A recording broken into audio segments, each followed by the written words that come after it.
بسم الله الرحمن الرحيم نحمده ونصلي ونسلم على رسوله الكريم اما بعد. یہ ہفتے میں 2 دن جمعہ کے دن اور پیر کے دن تو انشاءاللہ عشاء کی نماز کے بعد پر منٹ حدیث کا درس ہوا کرے گا، اور ویکنڈ پر جس ویکنڈ پر میں یہاں ہوا اور یہاں کوئی اور پروگرام نہ ہوا تو اس میں بھی انشاءاللہ عشاء کی نماز کے بعد درس حدیث ہوا کرے گا، اور فجر کی نماز کے بعد انشاءاللہ جس طرح ترتیب چل رہی ہے قرآن کا درس وہی جاری رہے گا۔ عن ابی معبد المقداد بن الاسود رضی اللہ تعالی عنہ وعنہم قال قلت لرسول اللہ صلی اللہ علیہ وسلم ارأيت ان لقيت رجلا من الكفار فاقتتلنا فضرب احدى يدي بالسيف فقطعها ثم لاذ مني بشجرة فقال أسلمت لله أأقتله يا رسول الله بعد أن قالها فقال لا تقتله فقلت يا رسول الله قطع إحدى يدي ثم قال ذلك بعدما قطعها فقال لا تقتله فإن قتلته فإنه بمنزلتك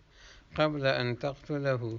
وإنك بمنزلته قبل أن يقول كلمته التي قال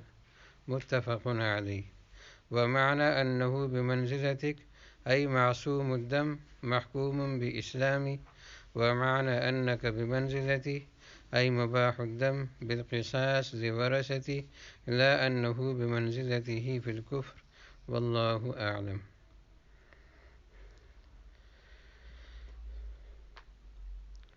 وعن أسامة بن زيد رضي الله تعالى عنهما وعنهم قال بعثنا رسول الله صلى الله عليه وسلم إلى الحرقة من جهينة فصبحنا القوم على مياههم، ولحقت أنا ورجل من الأنصار رجلا منهم فلما غشيناه قال لا إله إلا الله فكف عنه الأنصاري وتعنته برمحي حتى قتلته. فلما قدمنا المدينة بلغ ذلك النبي صلى الله عليه وسلم فقال لي يا أسامة أقتلته بعدما قال لا إله إلا الله؟ قلت يا رسول الله إنما كان متعوذا. فقال أقتلته بعدما قال لا إله إلا الله؟ فما زال يكررها علي حتى تمنيت أني لم أكن أسلمت قبل ذلك اليوم متفق عليه. وفي رواية فقال رسول الله صلى الله عليه وسلم أقال لا إله إلا الله وقتلته؟ قلت يا رسول الله إنما قالها خوفا من السلاح. قال أفلا شققت عن قلبي حتى تعلم أقالها أم لا؟ فما زال يكررها حتى تمنيت أني أسلمت يومئذ. الحرقة بضم الحاء المهملة وفتح الراء بطن من جهينة القبيلة المعروفة، وقوله متعوذا أي معتصما بها من القتل لا معتقدا لها.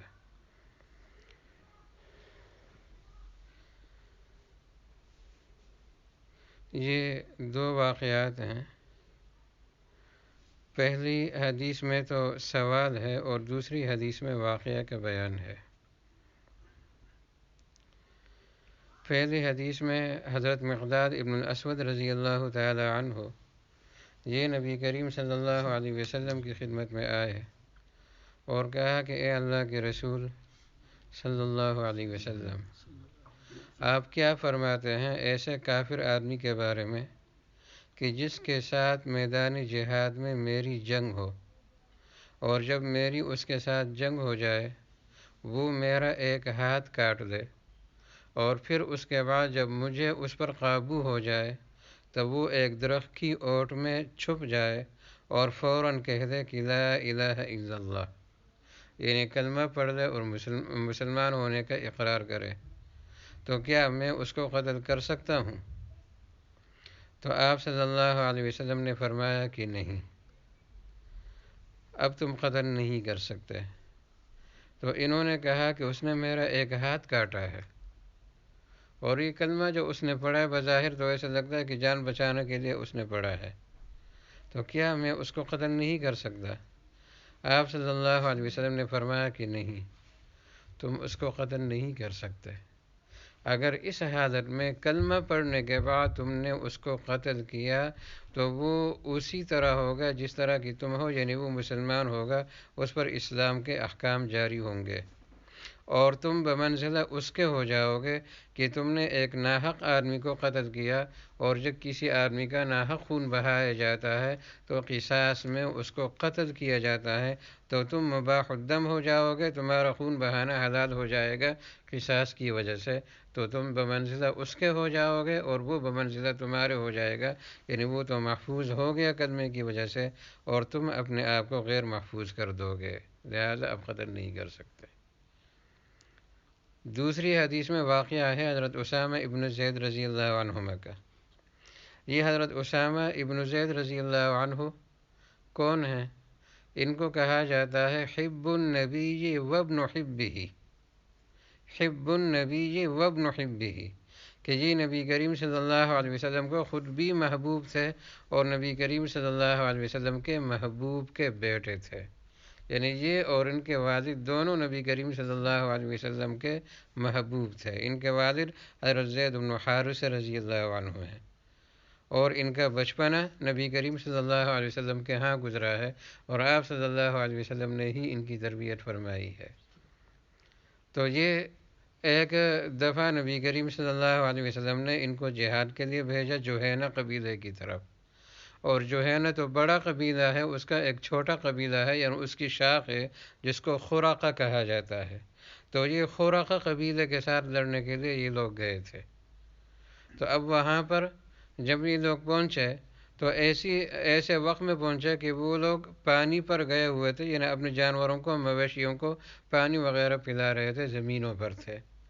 تو جب مسلمانوں نے ان پر حملہ کر دیا تو ایک انصاری صحابی اور حضرت اسامہ ابن زید رضی اللہ عنہما، یہ دونوں گئے اور ان میں سے ایک کافر کو انہوں نے پکڑ لیا۔ جیسے ہی اس کافر کو پکڑ لیا تو اس نے فوراً کہہ دیا لا الہ الا اللہ۔ جب اس نے کلمہ پڑھ دیا تو انصاری صحابی نے تو ہاتھ کھینچ لیا، اس نے اس کے بعد حملہ نہیں کیا، لیکن حضرت اسامہ رضی اللہ عنہ کہتے ہیں کہ میرے پاس نیزہ تھا اور میں اس نیزے سے مسلسل اس کو مار رہا تھا یہاں تک کہ وہ فوت ہو گیا۔ اب جب ہم مدینہ منورہ واپس آئے تو نبی کریم صلی اللہ علیہ وسلم کو یہ خبر پہنچ گئی تھی۔ جب آپ صلی اللہ علیہ وسلم کو یہ خبر پہنچی تو آپ صلی اللہ علیہ وسلم نے فرمایا کہ اسامہ، جب اس نے لا الہ الا اللہ کہہ دیا تو تم نے اس کے بعد پھر اس کو کس طرح قتل کیا؟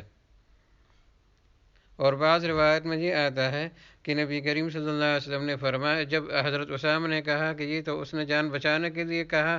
تو نبی کریم صلی اللہ علیہ وسلم نے فرمایا کہ کیا تو نے اس کا دل چیر کر دیکھا تھا کہ اس نے ریاکاری کے لیے اور جان بچانے کے لیے کہا تھا؟ یہ تو دل کا معاملہ ہے، اخلاص کا معاملہ، اس کا تعلق دل کے ساتھ ہے، زبان کے ساتھ تو نہیں، ظاہر کے ساتھ تو ہے نہیں۔ اور بعض روایت میں یہ آتا ہے کہ قیامت کے دن تم اس لا الہ الا اللہ کا کیا کرو گے؟ جب یہ لا الہ تمہارے پاس قیامت کے دن آئے گا تو کیا کرو گے؟ یعنی اتنا جھنجھوڑا حضرت اسامہ ابن زید رضی اللہ عنہما کو کہ وہ کہتے ہیں کہ میں یہ آرزو کرنے لگا، تمنا کرنے لگا کہ کاش میں آج ہی کے دن مسلمان ہوتا اور آج سے پہلے مسلمان ہی نہ ہوتا۔ اتنا زیادہ جھنجھوڑا اور اتنے زیادہ وہ پریشان ہو گئے، کہہ دیں کہ کاش میں آج کے دن مسلمان ہو جاتا تاکہ یہ حالات مجھے پیش نہ آتے اور اس کبیرہ گناہ سے میں بچ جاتا۔ یہ ہے مسلمان کا خون، اور مسلمان کے خون کا اکرام اور احترام اللہ کی نظر میں اور اللہ کے رسول کی نظر میں۔ نبی کریم صلی اللہ علیہ وسلم نے ایک دفعہ کعبہ مکرمہ کو دیکھا اور فرمایا کہ کعبہ، تو اللہ کے ہاں بہت زیادہ احترام والا ہے، تو اللہ کا گھر ہے، تو بیت اللہ ہے، تو سب سے زیادہ احترام والا ہے، لیکن مسلمان کا خون تجھ سے بھی زیادہ اللہ کے ہاں قیمتی ہے۔ کعبے کو مخاطب کر کے کہا کہ تو بہت محترم ہے، لیکن مسلمان کا خون تجھ سے بھی زیادہ قیمتی ہے۔ تو لہٰذا ہمارا موبائل کو چوری کرنے کے لیے، ڈاکہ ڈالنے کے لیے کسی کو قتل کرنا، پیسے چھیننے کے لیے کسی کو قتل کرنا، جائیداد ہڑپ کرنے کے لیے کسی مسلمان کو قتل کرنا، پلاٹ اور مکان چھیننے کے لیے کسی کو قتل کرنا اور بیلنس قبضہ کرنے کے لیے کسی کو قتل کرنا، خود سوچیں کہ ہمارے ایمان کا پیمانہ کہاں تک پہنچ گیا ہے۔ بہت زیادہ لمحہ فکریہ ہے ہم مسلمانوں کے لیے کہ ہماری عادتیں جانوروں والی ہو گئیں، انسانوں والی عادتیں ہماری رہی نہیں۔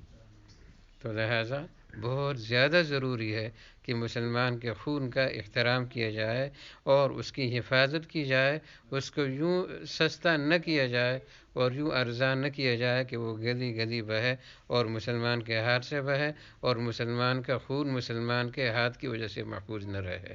اللہ تبارک و تعالی عمل کی توفیق عطا فرمائے۔ وآخر دعوانا ان الحمد للہ۔